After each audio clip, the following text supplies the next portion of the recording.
en comunicación con Axel Eduardo González Gómez, investigador de análisis económico. Hola Axel, buenas tardes. Hola Soledad, ¿qué tal? Buenas tardes, un gusto saludarte y a toda tu audiencia. Muchas gracias. Vamos a ver cómo está empezando, porque todavía podemos hablar de que está empezando el año en México en el nivel económico. ¿Qué podemos destacar, Axel? Sí, con mucho gusto. Justo la semana pasada, el 31 de enero, el INEGI publicaba las cifras relacionadas al cálculo del PIB oportuno en el cuarto trimestre de 2022, con lo que ya podemos conocer cuál es el crecimiento de la economía en el país, digamos, en el acumulado de 2022. Vemos que la economía tuvo un crecimiento anual del 3%, y en específico lo que podemos observar desde este cálculo es que la economía del país sufrió cierta desaceleración en la segunda mitad del año, en la segunda mitad de 2022. Por ejemplo, la tasa de crecimiento trimestral en el cuarto trimestre fue solo del 0.4%. Esto, digamos, de alguna manera está relacionado con alguno de los desafíos en el corto plazo que digamos que han permanecido ya desde la segunda mitad de 2021, que está muy relacionado con la alta y persistente inflación que hemos observado desde entonces. Y digamos como a partir de ahí se ha visto un periodo de alza en las tasas de los bancos centrales, lo que ha ocasionado un alto costo de financiamiento, lo cual de alguna manera tiene un impacto muy representativo en el caso de la inversión, lo cual merma por el dinamismo que puedan tener ciertas economías. Entonces, en ese sentido, ahora en forma de perspectiva hacia 2023, te permanece como un reto muy importante esta parte del alto costo de financiamiento y la parte de la alta inflación, sobre todo, digamos, en el caso específico de México, la alta inflación que estamos observando en alimentos y cómo está relacionado con la pobreza laboral que se observa en el país. Ya en el tercer trimestre de 2022 observábamos un incremento muy significativo en el porcentaje de la población en situación de pobreza, y esto está muy relacionado precisamente con la persistencia en la inflación, sobre todo en los alimentos que hemos observado en todo 2022.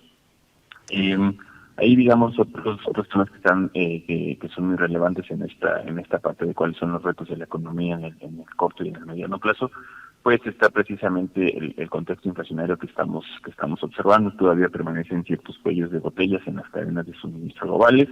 Esto es muy relacionado, digamos, al escenario geopolítico que estamos viendo entre China y Estados Unidos, y lo que está ocasionando reubicación de fábricas de Asia hacia Norteamérica.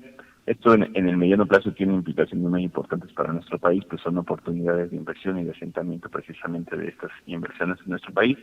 Pero en el corto plazo, pues, digamos, este proceso de recolonización implica precisamente que digamos, se agudicen ciertos cuellos de botellas en las cadenas de suministro globales, lo que pudiera hacer que la permanencia de los altos precios que estamos observando desde 2021, pues permanezcan también para 2023. Entonces son cuestiones muy relacionadas a nuestra economía, que sin duda tendrán una implicación sobre cuál será el comportamiento, en específico el crecimiento económico de nuestro país en este año, en 2023. Ahora, Axel, las primeras semanas, especialmente últimas de diciembre, primeras de enero, empezamos a observar voy a ponerlo así, un dólar más barato. Y los últimos días el dólar ha ido recuperándose. ¿Cuál es la perspectiva al respecto? Sí, digamos, el año empezamos con esta parte que se llamó los medios del superpeso, y esto precisamente fue relacionado con esta parte que te platicaba, con la apreciación del mismo, sobre todo por este último proceso que estábamos platicando. Creo que, como bien mencionas, los pronósticos apuntaban a que eventualmente el peso regresaría a los niveles que había observado previamente a este periodo de apreciación, es decir, estar un poco encima de 19 pesos por dólar. Entonces ahí, digamos, en ese proceso pues son las implicaciones las que podríamos observar en nuestra economía. Y en términos muy generales, pues lo que implica es que las importaciones se hacen más baratas, pero digamos, pues, en la contraparte de las exportaciones de nuestro país, pues los exportadores tienen un menor beneficio que, digamos, cuando se tiene a un nivel más alto. Entonces esto está muy relacionado justamente con la parte que te platicaba sobre sobre la relevancia que puede adquirir la economía de nuestro país en este proceso de relocalización de inversiones, y digamos una vez que tengamos un mayor avance en este proceso, pues se continuará con esta parte de que serán más atractivas las exportaciones mexicanas. Pero sí, como bien mencionabas, es un proceso que sucedió en este principio de año, pero de acuerdo a la evolución reciente que se ha observado, pues es el peso ha convergido a los niveles que se estaban observando previo a este proceso de apreciación. Bien.